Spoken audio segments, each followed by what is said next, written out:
নমস্কার বন্ধুরা, welcome to আরকে sports. আশা করি তোমরা সবাই সুস্থ ও ভালো আছো। তো এই ভিডিওতে দুটি খবর শেয়ার করা রয়েছে। প্রথম খবর যেটা শেয়ার করব সেটা অ্যালবাতো রদ্রিগেজকে নিয়ে।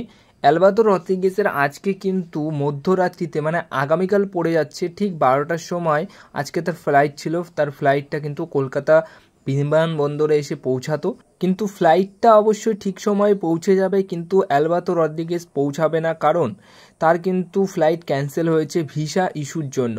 ভিসা প্রবলেমের জন্য তার কিন্তু টিকিট সহ ফ্লাইট ক্যান্সেল হয়েছে। তো তিনি কিন্তু আজ আসছে না, আজ বা কাল আসছে না, তার হয়তো আবার একটু সময় লাগবে আসার জন্য। তো সেটা কতদিন লাগতে পারে, মানে 1-2 দিন লাগবে নাকি 3-4 দিন লাগবে, সেটা কিন্তু তোমাদেরকে পরবর্তী সময় জানিয়ে দেবো। বাট আজকে মধ্যরাত্রিতে আসার কথা ছিল, বাট সেটা কিন্তু আর হচ্ছে না, তিনি আসছেন না, শুধুমাত্র ভিসা ইস্যুর জন্য বা ভিসা প্রবলেমের জন্য।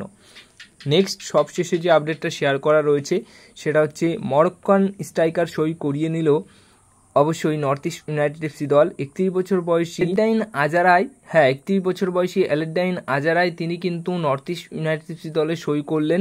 তো নর্থ ইস্ট ইউনাইটেড এফসি দলে আপাতত 3 জন মরক্কান ফুটবলার রয়েছে। তো 3টে মরক্কান ফুটবলার নিয়ে কিন্তু তারা এই বছর খেলবেন। তো একটা স্ট্রাইকার কিন্তু সই করিয়েছে, 31 বছর বয়স তার, আর সেই স্ট্রাইকারটি কিন্তু একজন মরক্কান ফুটবলার।